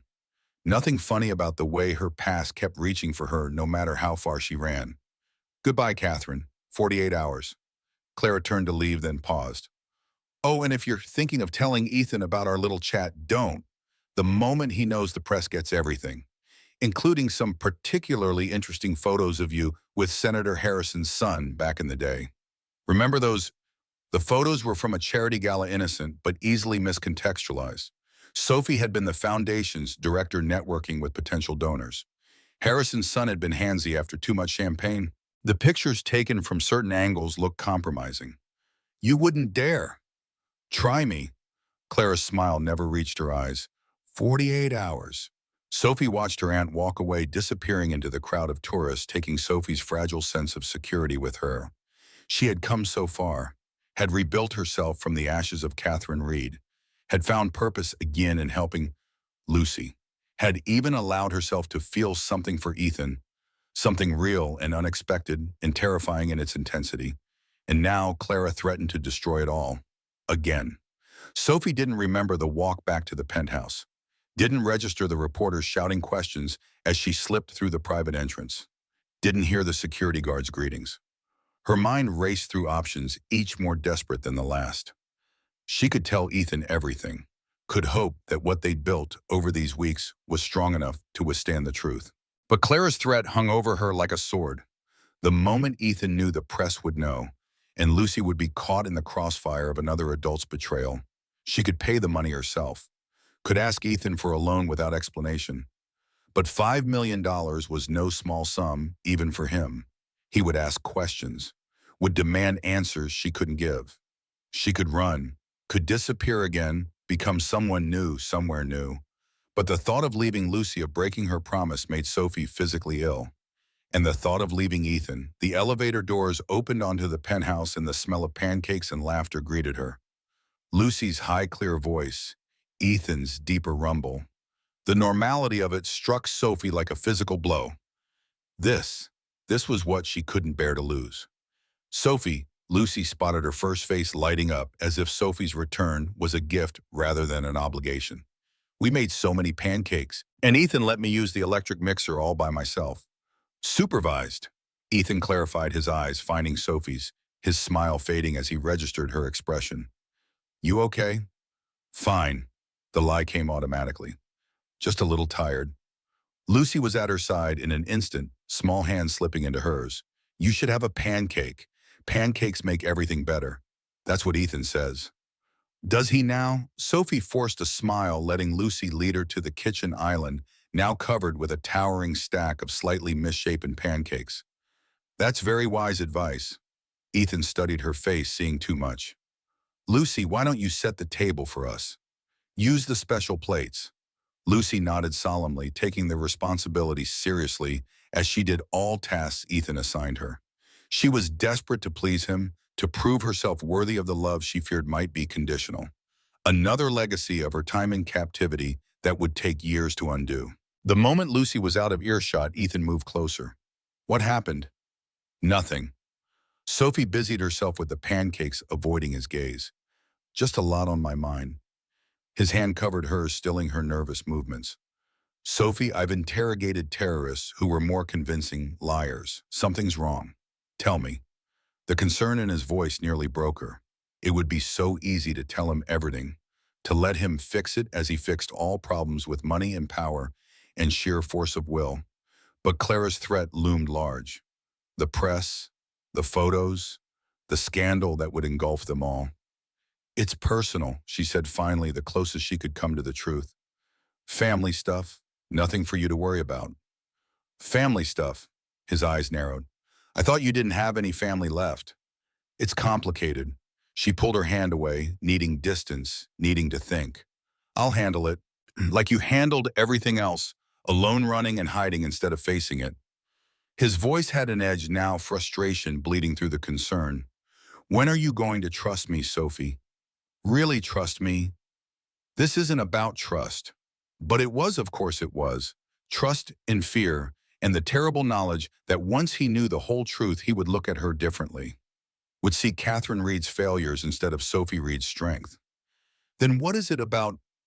Before she could answer, Lucy returned carefully carrying 3 plates decorated with cartoon characters. I got the special ones, the ones with the princesses. Is that okay? The moment broken, Sophie turned to Lucy with a smile that felt like glass cutting her lips. It's perfect, sweetheart. Thank you. Lunch was a masterclass in pretense. Sophie asking about the pancake-making process. Ethan recounting Lucy's expert use of the mixer. Lucy, oblivious to the tension between the adults, happily drenching her stack in maple syrup. But Sophie felt Ethan watching her, felt the questions he wasn't asking. The space between them that hadn't existed that morning, suddenly yawning wide. Agent Rivera arrived precisely at 2, bringing news that sent everything else temporarily to the background. We found Jason Webb. She didn't waste time with pleasantries. Serbian authorities picked him up at the border an hour ago. He's being held for extradition. Ethan's shoulders sagged with visible relief. Thank God. That's the good news. Rivera's expression remained grave. The bad news is that Caroline is claiming she's the victim here, that Jason coerced her into everything. Her lawyers are pushing for a plea deal, minimal jail time. After what she did, Ethan's voice rose and Lucy, playing in the next room, looked up sharply. He lowered his voice with visible effort. She helped kidnap our daughter. She kept her in that warehouse for 3 years. She let Lucy believe I had abandoned her. I know. Rivera's expression was sympathetic but professional. But without Jason's testimony contradicting her, it becomes her word against the circumstantial evidence. The prosecutors are worried. What about Lucy's testimony? Sophie asked, feeling sick. She identified Caroline. She described her visits to the warehouse. Child testimony is complicated. Rivera sighed. Defense attorneys will argue that Lucy was confused, that she can't reliably distinguish between Caroline and someone who resembled her, that her memories have been influenced by suggestion. That's bullshit, Ethan said flatly. It is. Rivera nodded. But it might be effective bullshit, especially with a sympathetic jury. Caroline's team is already spinning her as a grieving mother battling addiction while searching for her daughter. They'll paint Jason as the mastermind who manipulated his vulnerable sister. So what do we do? Sophie asked, acutely aware of Lucy in the next room, oblivious to the fact that adults were once again deciding her fate. We need to break Caroline, get her to confess, or get Jason to turn on her. Rivera looked between them. The Bureau thinks Jason is the weak link. He has a history of flipping on associates to save himself. If he believes Caroline is throwing him under the bus, which she is, he might give us everything. How long? Ethan's voice was tight with controlled fury. Extradition could take weeks, months if his lawyers fight it. Rivera hesitated. There's another option, one the Bureau officially can't suggest. What? Ethan leaned forward.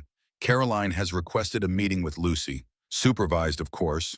Her lawyers are pushing it as a mother's right to see her child. Absolutely not. Ethan's response was immediate, visceral. I agree. Rivera held up a hand. But what if instead someone else met with Caroline, someone who could get her talking, someone she thinks might be manipulated or threatened? Rivera's eyes slid to Sophie, and understanding dawned with cold clarity. Me. Sophie's voice was steady, surprising even herself. You want me to meet with Caroline? The FBI can't ask you to do that. Rivera's careful phrasing made it clear this was exactly what they were asking. But if you were to request a meeting with Caroline to discuss Lucy's care, perhaps we could ensure it was recorded. No, Ethan stood abruptly. I'm not risking Sophie's safety. Caroline's already threatened her once. It would be completely secure, Rivera assured him. Caroline is in federal custody. There would be guards, one-way glass, every precaution.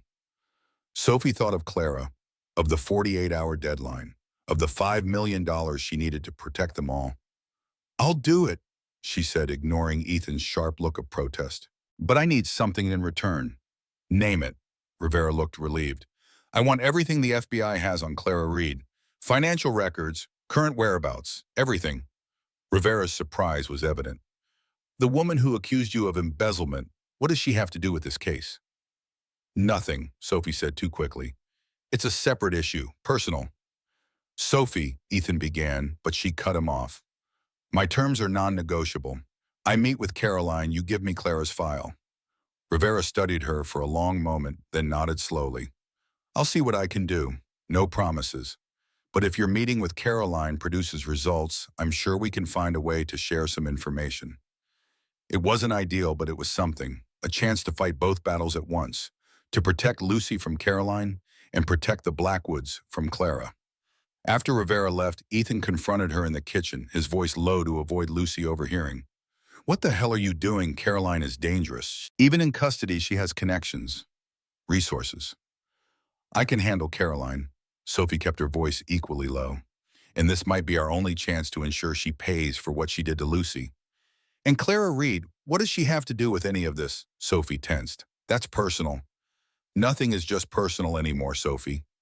Ethan moved closer, frustration evident in every line of his body. Not when you're living in my home, not when you're helping raise my daughter, not when you're sleeping in my bed. The last words hung between them, heavy with implication. Their relationship had evolved over the past weeks, caution gradually giving way to a bone-deep need neither could deny. But they still maintained separate rooms when Lucy was awake, still pretended they were just friends allies in Lucy's recovery. Clara is threatening me. The admission cost her, but she couldn't bear the distance growing between them. Not now. She wants money. A lot of money. Ethan's expression hardened. How much? $5 million. Sophie laughed humorlessly. A pittance to you, apparently. Why, what does she have on you? Sophie hesitated, torn between self-preservation and the desperate need to trust someone. To trust him. The truth, she said finally, about who I am. What happened with the foundation? Things that could hurt Lucy if they came out now, could hurt you. Understanding dawned in his eyes. Blackmail. Yes. And you weren't going to tell me. It wasn't a question. I was going to handle it. Like you handle everything. Alone. The hurt in his voice was worse than anger would have been. When will you understand that you don't have to do this alone anymore, that I'm here, that we're in this together? Are we? She met his gaze directly. What happens when this is over, Ethan? When Lucy doesn't need me anymore? When the trial is finished and life goes back to normal, what am I then? The question had been building within her for weeks. The fear that all of this, the penthouse, the family dinners, the nights in his arms was temporary. A solution to an immediate problem, not a foundation for a future. Is that what you think? He looked genuinely surprised. That you're just a convenient solution, a nanny with benefits. Aren't I? The insecurity she'd been holding at bay came rushing to the surface. You needed someone Lucy trusted, someone who understood trauma. I filled a role. You filled a void. His voice softened, the anger draining away. In both our lives, Lucy's and mine, you think I let just anyone into my home, into my daughter's life, into my heart. The last word caught her off guard. They had never defined what was happening between them, had never put names to the emotions that drove them together night after night. I love you, Sophie, or Catherine, whatever name you choose. He took her hands in his grip warm and steady. I love your strength, your compassion, your fierce protection of my daughter. I love that you challenge me, that you see me not the billionaire, not the CEO, but me. The words struck her like physical blows, breaking through defenses built over years of loss and betrayal. And if you think I'd let someone blackmail you, threaten you, hurt you in any way, then you don't know me at all. His voice had the same steel she'd heard when he vowed to destroy Caroline. Give me Clara's information. Let me handle this. I can't. She pulled her hands away. Clara said if I tell you, she goes to the press immediately. With everything. Photos, court records, details that would hurt Lucy's recovery. So we beat her to it. Ethan's response was immediate, strategic. We control the narrative. We tell the truth on our terms before she can twist it. What? Press conference, tomorrow. We tell the world who you really are, that you were falsely accused, that you've been helping Lucy recover. We get ahead of the story. That's insane. The scandal will be a one-day story overshadowed by Caroline's arrest and Jason's extradition. Ethan spoke with the confidence of a man used to shaping reality to his will. Trust me, Sophie. I've been managing the press since before you were born. The plan was audacious, risky, and it just might work. And the 5 million, Clara doesn't get a penny. Ethan's expression hardened. But I'll make sure she never bothers you again. That's a promise. For the first time since Clara's appearance, Sophie felt the knot of dread in her stomach begin to loosen. Not because Ethan could fix everything with money and power, though he probably could, but because he was offering something far more valuable. Partnership, understanding, a future without shadows. I love you too, you know. The words came easily, naturally, as if she'd been saying them all her life. I tried not to. I tried to keep this professional, to remember all the reasons it couldn't work. But somewhere between stealing your credit card and moving into your penthouse, I fell in love with you, Ethan Blackwood. His smile was slow, transformative years falling away from his face. I know. I was just waiting for you to catch up. The press conference was Ethan's masterpiece. Standing in the marble lobby of Blackwood Tower, Sophie beside him, he controlled every aspect of the narrative. Catherine Reed, respected psychologist, falsely accused by her aunt, instrumental in rescuing Lily Blackwood. The foundation she would establish with Blackwood funding to help other traumatized children. The future they were building together. Clara, watching from a hotel room across town, saw her leverage evaporate in real time. The story she'd planned to sell now worthless. The photos released by Ethan's team with full context transformed from scandal to evidence of Clara's manipulation. By evening, Clara was on a flight to Mexico. By morning, Interpol had a file with her name on it, linked to financial crimes across 3 continents. Sometimes the best defense is a decisive offense. Carolyn broke 2 days later. Faced with Sophie, calm, composed, unafraid, and the knowledge that Jason was negotiating his own deal, she confessed to everything. The initial plan to teach Ethan a lesson. The payments to Jason. The visits to Lucy in the warehouse bringing food but never freedom. I just wanted him to hurt like I was hurting. Carolyn said, tears streaming down her expertly made-up face. It was only supposed to be for a few days, just long enough for him to feel what it was like to lose something he loved.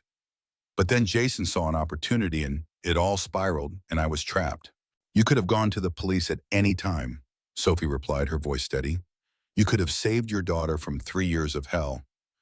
And gone to prison, lost everything. Carolyn's tears dried instantly, calculation replacing remorse.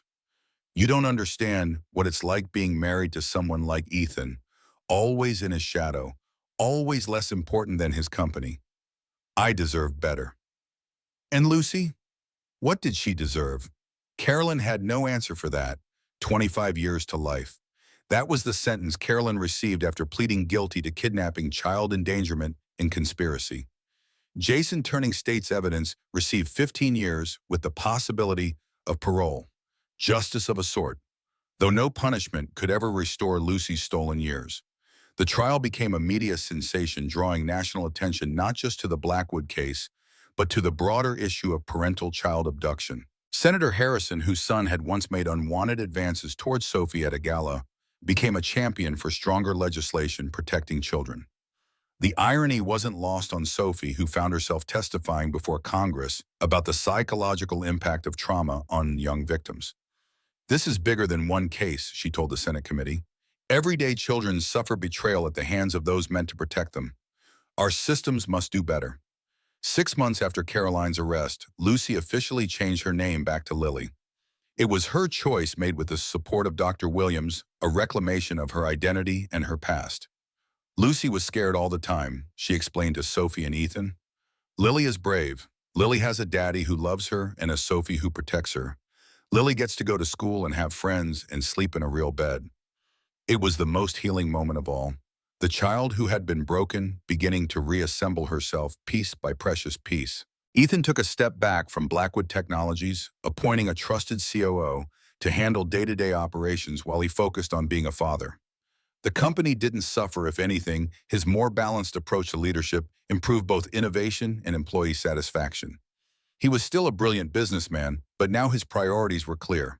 I missed 3 years of bedtime stories, he told Sophie one night after tucking Lily in. I'm not missing another. The tabloids had a field day with their relationship at first. The billionaire and the waitress who found his daughter. It sounded like a movie plot too perfect to be true. But as the months passed and the story faded from the headlines, they were able to build something real away from the public eye. 1 year to the day after Sophie found Lily begging for food outside Maximus, they gathered in the penthouse living room for a celebration. Lily, now 8, proudly showing off her school art project, a family portrait of herself, Ethan and Sophie, standing together beneath a bright sun. And this, she explained, pointing to a smaller figure floating above them, is the baby, when he comes. Sophie's hand drifted automatically to her still flat stomach, the pregnancy only 6 weeks along, not yet visible, but already changing everything. She's always been intuitive, Ethan murmured, his arm around Sophie's waist. Must get that from her mother. Her stepmother, Sophie corrected gently. The diamond on her left hand caught the light, sending prisms dancing across the room. 3 months married, and she still wasn't used to the title, to the permanence it represented. Speaking of mothers, Ethan nodded toward the kitchen where Sophie's mother was arranging cupcakes on a platter. Helen Reed had flown in from Phoenix for the anniversary celebration. Her relationship with her daughter healing slowly after years of distance caused by Clara's manipulations. She seems happy to be here. She is. Sophie watched her mother interact with Lily, the easy affection between them, a balm to old wounds. She's always wanted grandchildren. Now she'll have 2. And the Reed Foundation for Childhood Trauma Recovery. Ethan's pride was evident in his voice. 3 million in donations already, and we haven't even broken ground on the new building. The foundation had been his gift to her, a resurrection of the dream Clara had destroyed. A place where traumatized children could find healing, safety, and understanding. Where Catherine Reed's expertise could benefit others without the shadow of past accusations. We've come a long way in a year, Sophie said, leaning into his strength. We have. He pressed a kiss to her temple. From credit card theft to happily ever after.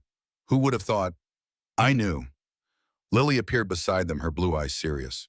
The first day when you found me and bought me medicine and food, I knew you were my family. Both of you. Sophie knelt, bringing herself to Lily's level. How could you know that, sweetheart? We were strangers then. Lily touched the silver squirrel pendant, the one thing she had kept from her time with Jason. Not as a reminder of trauma, but as a symbol of survival. Because squirrels are clever, she said, repeating the words Jason had used with such different intent. They know where home is. They always find their way back. Ethan joined them, completing their circle, his hand resting protectively over the place where their future grew. And so did we, Lilypad. All of us. We found our way home. Outside Manhattan stretched beneath them the city where they had lost and found each other. Where a forgotten black card had changed everything. Where a little girl's courage had taught them all the meaning of resilience. The journey ahead would not be without challenges. Lily would still face difficult days as she processed her trauma. Sophie and Ethan would navigate the complexities of their new family. The Reed Foundation would face the inevitable growing pains of any new organization. But they would face these challenges together, stronger for the trials they had already overcome. 5 years later, the penthouse would be exchanged for a brownstone with a garden where Lily and her younger brother could play. Ethan would write a best-selling book about his journey from driven CEO to devoted father. Sophie would become one of the nation's leading experts on childhood trauma recovery, her methods taught in universities across the country. The Reed Blackwood Foundation would expand to 3 cities, helping thousands of traumatized children find their way back to wholeness. But those were chapters yet to be written. For now, in this moment, surrounded by the family they had built from broken pieces, Sophie realized that sometimes the most beautiful things are created from what was once shattered. Sometimes the end of one story is just the beginning of another. And sometimes, if you're very lucky, you get a second chance to write it right.